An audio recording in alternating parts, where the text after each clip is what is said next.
네, 대담한 대담 시작을 하겠습니다. 자, 이제 K조선은요, 국력을 상징하는 그런 또 단어가 됐습니다. 트럼프 2.0 시대는 아마 더 그 가치가 바라지 않을까 이런 생각이 드는데 오늘 K조선에 대한 분석 좀 잘 해보도록 하겠습니다. 이 시간은요, 엄경화 신영증권 연구원과 함께하겠습니다. 연구원님 어서 오세요. 안녕하세요. 네, 반갑습니다. 오늘 또 K조선의 또 여왕을 모시게 돼서 되게 설렙니다. 자, 트럼프 2.0 시대에 한미동맹의 상징이 이제 K조선이 될 것이라는 느낌이 팍 옵니다. 그렇게 느끼시죠? 예. 네. 네, 왜냐하면 그 트럼프 당선인이 되고서는 윤석열 대통령 첫 통화도 조선협력을 좀 해줘라 네, 이런 또 맞습니다. 당부도 있었습니다. 예. 처음에 이제 첫 통화에서 바로 언급을 했다는 것만 보아도 일단 좀 중요성이 높다라고 생각이 되는 상황이고요. 네. 이미 사실 선거 이전부터 미국의 해군 관계자들이 굉장히 한국에 있는 사업장을 많이 수시로 드나들고 있었던 상황이었습니다. 그래서 네. 이제 이게 언제 실현이 될까라고 생각을 했었는데 이제 가장 상위에 계시는 분이 이제 언급을 함으로 인해서 조금 구체화되는 게 빨라질 수 있겠구나라고 저희가 기대를 해볼 수 있는 것 같아요. 네. 연구님은 오랫동안 이제 조선 쪽 커버를 하셨는데 K조선의 그 경쟁력이 요즘 기사화도 엄청 많이 되고 있더라고요. 네네. 그 중에서 좀 몇 개를 꼽아주신다면 좋을 것 일단 같습니다. 저희가 지속 가능하게 업을 해왔다라는 게 가장 중요할 것 같고요. 특히나 이렇게 선박을 만드는 분야는 지금까지 얼마나 만들어 보았느냐라는 그런 경험치가 상당히 중요합니다. 그래서 예. 보통 우리나라의 조선 업체들이 대부분 70년대 이제 지금 현재 사업장을 꾸리게 되면서 한국의 조선업이 좀 태동했다라고 볼 수가 있고 90년대 말쯤이 되면서부터 이제 경쟁력을 많이 끌어올리는 시기를 겪었는데요. 50년 가까운 시간 동안 저희가 선박 건조를 쉬지 않았다는 거 이제 그 부분이 좀 크고 글로벌 선박 공급자들 중에서 지금 2위의 위치를 계속 차지를 하고 있는 상황입니다. 그래서 저희가 물리적으로 그러니까 해볼 수 있는 능력은 있는데 물리적으로 해보지 않은 지는 되게 오래됐어요. 이렇게 되면 그것 또한 문제가 될 수가 있는데 네. 물리적인 생산량이 많은 상태를 계속 유지를 하고 있고 이제 이 방산 쪽 같은 경우도 이제 한국의 군함을 지속적으로 건조를 해왔기 때문에 저희가 기술력과 인프라 그리고 인력을 동시에 다 가지고 있다라고 하는 게 지금 K조선에 있어서의 경쟁력이다라고 볼 수가 있을 것 같습니다. 네, 그 얘기를 들어보니까 우리 K조선은 양과 질이 두드러 좀 매력이 겸비하지 않았나 이런 생각이 들고 이제 트럼프 2.0 시대에 지금 조선주의 주가 시장이 너무 망가졌잖아요. 네, 그런데도 맞습니다. 유독 튀어서 그나마 좀 위안이 되는 섹터인데 어떤 게 그 특수를 노릴 수 있다고 생각하세요? 그러니까 조선에서도 좀 섹터가 나뉘잖아요. 예. 조선 내에서 이제 말씀하신 것처럼 방산 부분도 있고 저희가 상선 부분도 있는 상황인데요. 네. 트럼프 시대에서 오는 특수는 일단 방산 부문이 아무래도 좀 클 거라고 보고 있는 상태이고요. 예. 지금 이제 미국이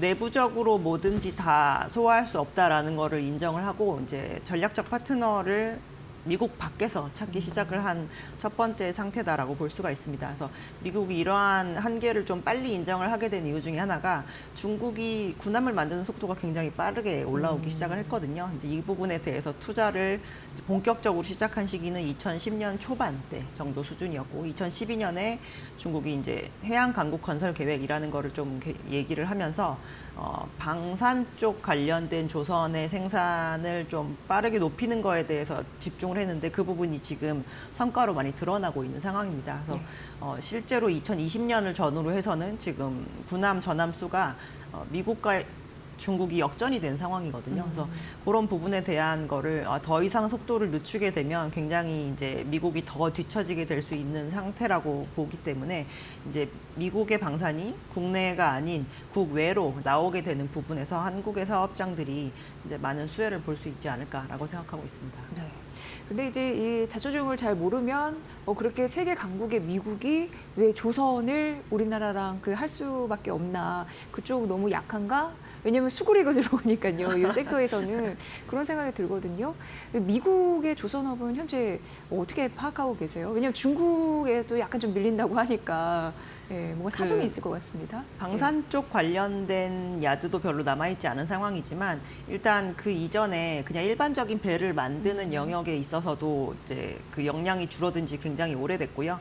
그렇게 된 이유 중에 하나가 미국은 이제 제대로 된 해운사가 없는 상황입니다. 네. 원래 그 이전에는 그래도 해운 시장에서 어느 정도 존재감이 좀 있었는데 90년대 전후로 해서 이제 미국에서 그래도 조금 규모 있게 해운을 영위한다라고 하는 업체들이 유럽계 자본으로 다 넘어간 상태거든요. 그래서 그런 것 때문에 내부적으로 저희 신기술 선박 이러이러한 거 만들어주세요라고 요구를 할 수 있는 요구자들이 없다 보니 이제 그런 부분에 있어서 점점 줄어드는 상태이고요. 그래서 지금 현재 미국의 조선소 수가 역대로는 400군데 이상으로 한 조선소가 있었던 개수상으로는 2위 국가에 해당이 되지만 지금은 시장에서 수주 점유율 또는 건조 점유율 기준으로 한 0.1에서 0.2% 정도 수준이기 때문에 선박을 거의 안 만드는 거와 뭐 비견할 수밖에 없는 그런 정도 수준이라고 볼 수가 있고요.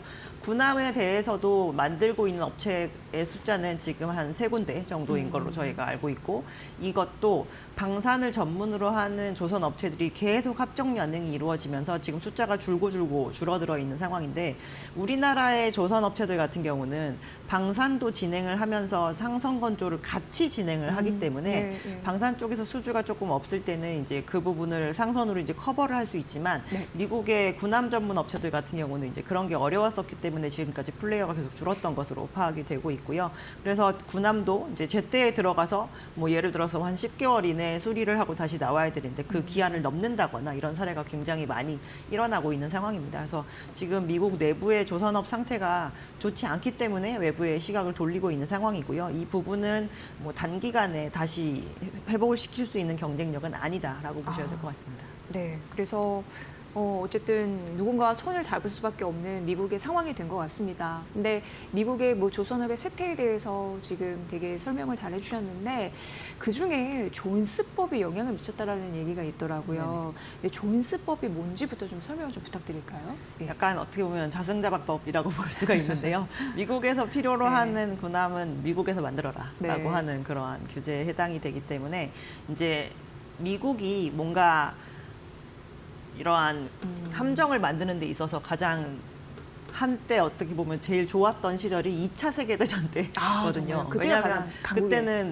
그때는 저희가 배를 좀 직선화 시켜가지고 찍어내듯이 이제 만들었었는데 그때는 군함과 상선의 경계선이 약간 모호했던 시절입니다. 일단 뭔가 물자를 날르고 빨리 그 군수물품 같은 거를 이렇게 뿌리는 게 더 중요했었기 때문에 근데 그때 이후로 미국 내부에서 필요한 거 무조건 미국에서 만들어라라고 하는 법으로 이제 묶다 보니까 미국의 내부의 수요가 굉장히 풍부할 때는 상관이 없지만 그 부분이 이제 점점 줄어들게 되면 미국만 바라보고 있는 업체들 같은 경우는 수주를 다른 데서 이렇게 끌어내서 이제 그걸로 버틸 수 있는 그런 힘이 점점 사라지게 되는 거죠. 그래서 양적으로 줄어들게 만드는 가장 좀 특이했던 법이 이제 이거라고 볼 수가 있고요. 지금 이 부분을 풀어낸다고 한들 미국 내부에 있는 야드들이 이미 인프라 투자를 안 한 지도 수십 년, 그리고 거기에서 인력이 줄어든 지도 수십 년이기 때문에 엔지니어링 역량을 다시 좀 살리기에는 많이 늦었다라고 보고 있고, 그래서 저희의 뭐 개인적인 생각이긴 하지만 이러한 법에 대한 뭐 예외 조항이 좀 생기거나 아니면 개정으로 이어져야지 실질적으로 미국이 외부에서 지금 필요로 하고 있는 조선이나 군함 관련된 수요를 다 충족시킬 수 있지 않을까라고 생각하고 있습니다. 네. 들어보니까 이 존스법이 결국에는 미국 쪽에서는 또 자상자박의 결과로 이어진 게 아닌가 이런 생각을 하게 됩니다. 네, 또 결과적으로는 우리나라에 그래서 큰 반사이익을 가져다주는 그런 결과로 왔는데 지금 최근 시장에서 조선섹터 하면은 그 MRO라고 해서 유지, 보수, 정비. 맨 처음 이제 외웠기 때문에 이게 참 어려운 개념이었는데 또 생각해보면 이해가 되더라고요. 그쪽 굉장히 강합니다.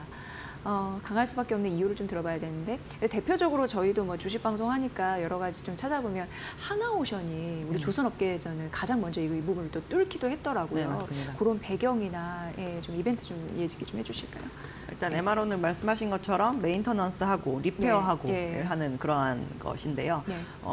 미국의 함정에 대한 정비 수리를 할 수 있는 건 라이센스를 따로 취득을 해야 됩니다. 저희가 MSRA라고 해서 그 라이센스를 지금 국내에 대형 방산을 하고 있는 HD 현대중공업과 하나오션이 둘 다 정비 자격은 지금 취득을 한 상황이고요. 저 두 곳이에요. 예, 두 곳입니다. 그래서 우리나라에 이거 말고 내수로 방산을 하고 있는 다른 기업은 SK 오션플랜트와 HJ 중공업이라고 또 다른 상장사들이 있긴 하지만 이 업체들은 어쨌든 미국 정비 관련한 자격을 따거나 이런 상태는 아니고 그래서 대형 두 업체가 지금 저 자격을 올해 취득을 했고요. 이 취득 이후에 실질적으로 정비 이 수주를 받은 업체는 지금 하나오션입니다. 그래서 아마 어제였는지 날짜 기준으로 두 번째 MRO 사업을 지금 수주를 했다라고 얘기가 되고 있는 상태이고 네. 현대중공업 같은 경우는 아직까지 수주를 하지는 않고 있는 상황이지만 이 MRO라고 하는 사업 자체가 저희가 이제 이 군함의 라이프 사이클상 항상 정기적인 어떠한 시점에 정비를 해야 되는데요. 저희가 생각보다 정비를 하는데 들어가는 추가 재료비나 뭐 이런 것들이 그렇게 많지 않은데 실제로 새롭게 군함을 만들 때 대비해서 정비에 들어가는 비용은 굉장히 많은 편입니다. 그래서 우리가 이제 매출을 많이 일으키는 네, 거죠. 네, 그래서 네. 저희가 실제로 수리개조 쪽이 신조 쪽 시장보다 조금 이익률이 높은 그런 그래요? 측면이 있거든요. 네, 네. 그리고 이제 시장에 어느 정도의 그 군함이나 전함들이 깔려 있는 상태이기 때문에 이들이 지속적으로 꾸준한 리페어 작업을 하는 거에 있어서 한국 야드들이 이제 일정 물량을 계속 수주를 해오게 되면 이 방산 쪽 관련된 수주에서도 좀 수주 안정성을 어느 정도 찾아갈 수가 있습니다. 국내에서 지금 진행을 하고 있는 방산의 저희가 그 부분을 보면 국내 야드들에서 방위 사업 부문이 꾸준하게 뭐 매출이 유지가 된다거나 아니면 조금씩 늘어난다거나 이런 모습은 보이지 않고 사실 어떻게 보면 저희가 방산 관련 예산을 책정할 때는 수주를 좀 하게 되지만 아닐 때는 또 그 부분이 또 끊기기도 하거든요. 그래서 이 두 개의 업체들이 MRO를 진행하는데 한국의 그 군대만 바라보지 않고 만약에 해외로 좀 눈을 돌려서 이 부분에 대해서 수주를 할 수 있다라고 하면 수주의 안정성을 높이고 이 수주 풀을 많이 넓히는 그런 효과를 가져온다라고 이해하시면 될 것 같습니다.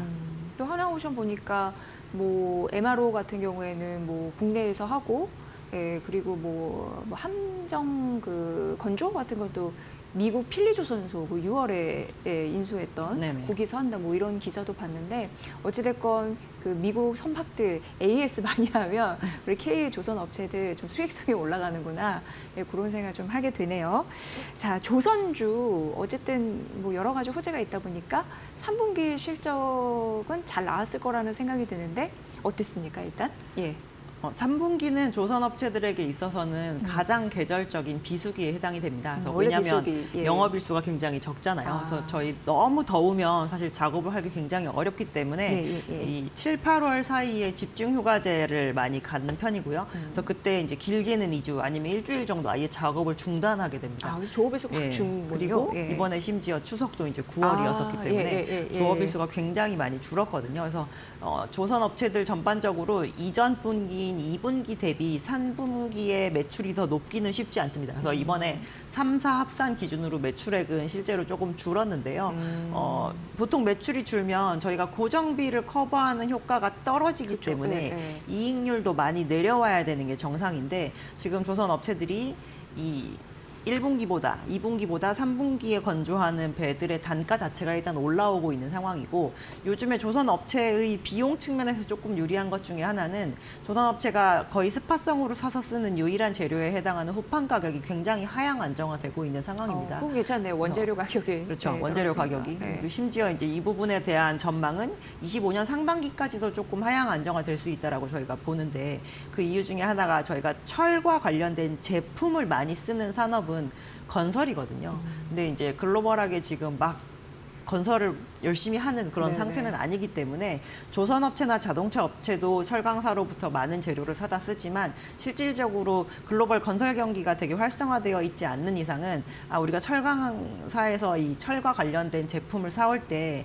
조금 가격 협상력이 우리 쪽이 가지고 있구나라고 생각을 할 수가 있습니다. 그래서 이번에 매출 감소에도 불구하고 영업이익률이 좀 좋아지게 되면서 전분기보다 합산 이익은 더 좋았었거든요. 그래서 저희가 연중에 제일 걱정하는 분기에 사실 해당하는 게 3분기인데 그 비수기를 이미 잘 보내버린 상황인지라 앞으로는 실적 기대감을 조금 더 높일 수 있는 상황이다라고 보시면 될 것 같습니다. 그렇네요. 그러니까 비수기인데도 영업이익이 좀 증가를 했는데 매출과는 별개로 앞으로 이제 성수기가 되면 덜 날개 놓친 듯이 뭔가 맞습니다. 되려나 이런 생각이 듭니다. 그리고 조선주에 또 잘 되려면은 뭐 한꺼번에 온다고 그 주주환원 기대감도 꽤 있더라고요. 그러니까 번만큼 돌려준다라는 걸로 이해할 수도 있잖아요. 네, 맞습니다. 예. 대표적으로 우선 뭐가 있을런지요? 지금 조선 업체들 중에서 막 HD 현대그룹 같은 경우는 뭐 조선 사업장들이 지금 다 수년금 상태예요. 예. 저희 얼마 전까지만 해도 막 올해는 적자를 얼마 봤다 막 이런 얘기하느라고 바빴었는데 심지어 이제 수익도 많이 영업 수익으로 인해서 수익이 늘어난 부분도 있고 저희가 수주로 인해서 선수금이 많이 들어오게 되면서 지금 현금 상황이 상당히 좋은 상황입니다. 그래서 이제 지금으로부터 저희가 25년, 26년, 27년까지도 계속 만드는 선박의 단가가 계속 올라갈 예정인지라 저희가 영업 현금 흐름이 개선되는 폭이 줄어들지 않을 것 같아요라고 말씀드릴 수 있는 그 잔여 기간이 한 3년 정도는 계속 남아 있는 상황인데요. 네. 뭐 이 부분에 대해서 지금 저희가 도크를 더 늘리는 것도 아니고 쌓아두면 뭐 하겠습니까? 그리고 이제 R&D 비용이나 이런 거에 대한 부분은 당연히 남겨두는 상황에서 조선의 사업장들이 지금 주주환원에 대한 계획을 좀 진행을 하고 있는 것으로 알고 있고요. 대기업이라서 아마 연내로 빠른 업체들 같은 경우는 환원 정책에 대한 구체적인 사안을 좀 발표할 것으로 알려져 있는 상황이라 예전에는 조선이 그냥 좋아지면 그거에 대한 투자 수익을 얻는 것만 바라보실 수 있는 상황이었는데 이제 배당 수익까지도 조금 기대해 볼 수 있는 그런 다른 안정적인 투자 포인트가 좀 생길 것으로 네. 생각하고 있습니다. 시장도 어려운데 이렇게 지속적인 좋은 포인트가 나오니까 투자의 시선이 그쪽으로 쏠릴 수밖에 없는 것 같고 그래서 그 HD 그 관련 그룹주, 그러니까 조선 그룹주 같은 경우에도 오늘 되게 시세가 잘 나오고 있습니다. 그래서 어제 살짝 눌린 감은 있지만 다시 좀 회복하는 주가 흐름이 오늘 장에 나타나고 있거든요. 보시면 도움이 되실 것 같고요. 그러면 어쨌든 이제 조선의 여왕 연구원님이 나오셨으니까 제가 궁금한 게 이 조선의 슈퍼 사이클이 기간이 언제까지 이어질까 바라보는 그 시각이 궁금하거든요.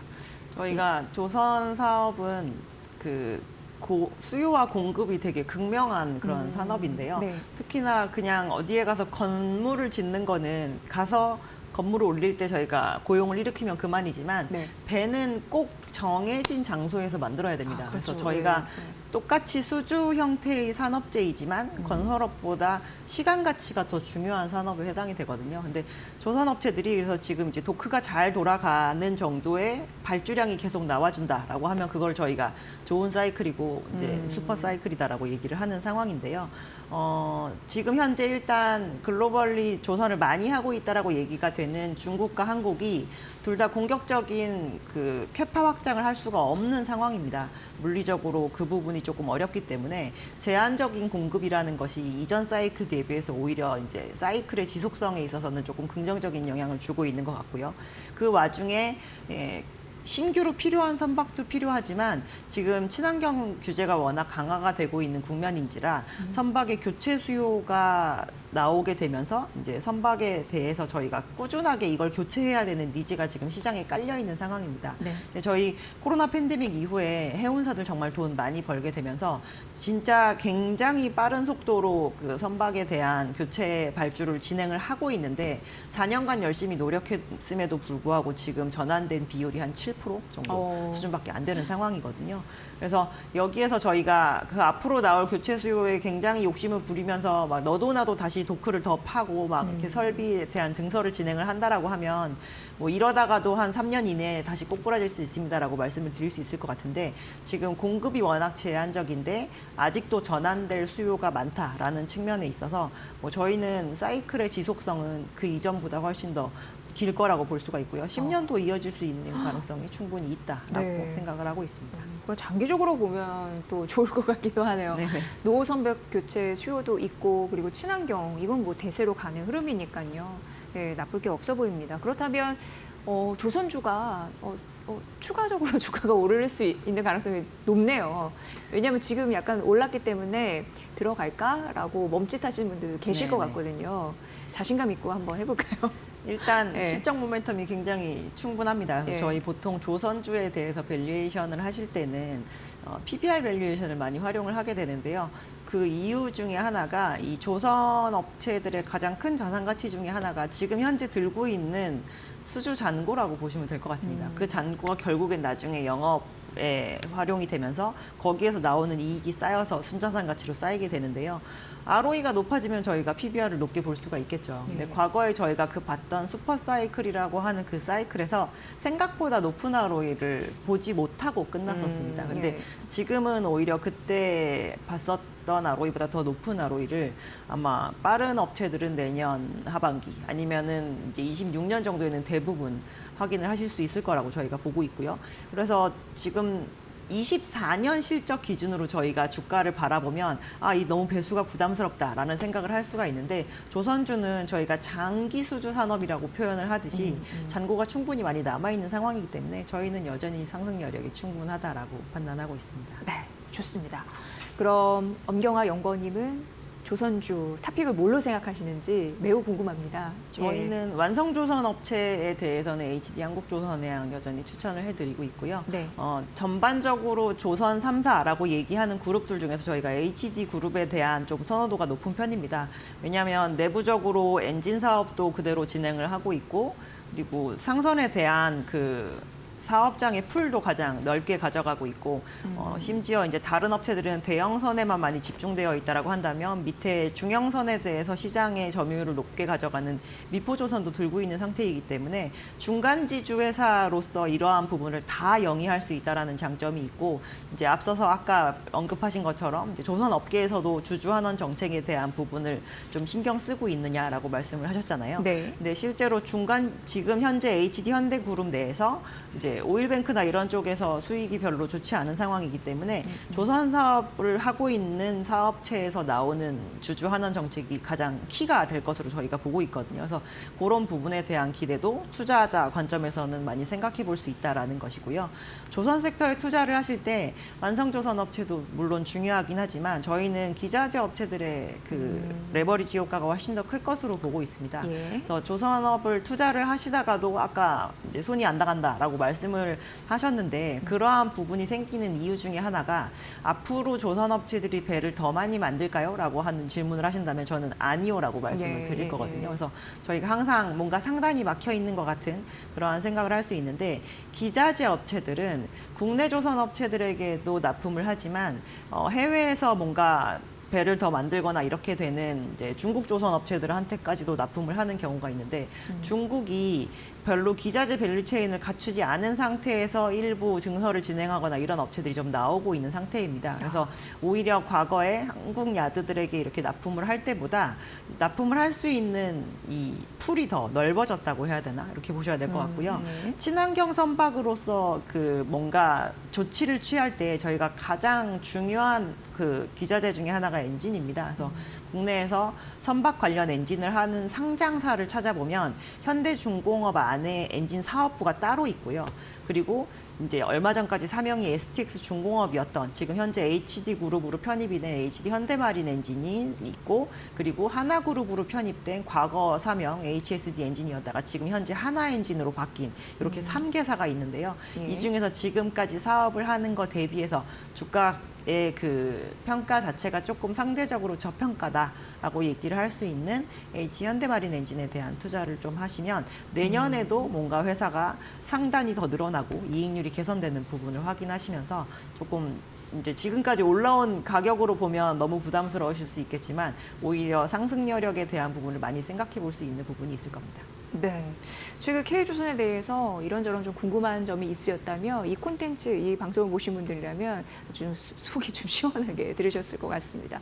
수주 일감도 뭐 빵빵하게 들어오고 있고 그리고 트럼프 2.0 시대 앞으로 도움의 손길을 많이 내밀 것 같고 그런 부분에서 뭐 좋은 수익률 거둘 수 있는 전략 세워드렸으니까 잘 참고해 보시면 좋을 것 같고요. 저희가 자주 모시겠습니다. 오셔서 조선주에 대해서 깔끔한 보자 좀 부탁드리겠습니다. 자, 오늘 대담한 대담 함께 하셨고요. 예, 엄경화 신영증권 연구원의 분석으로 여러분 들으셨습니다. 고맙습니다.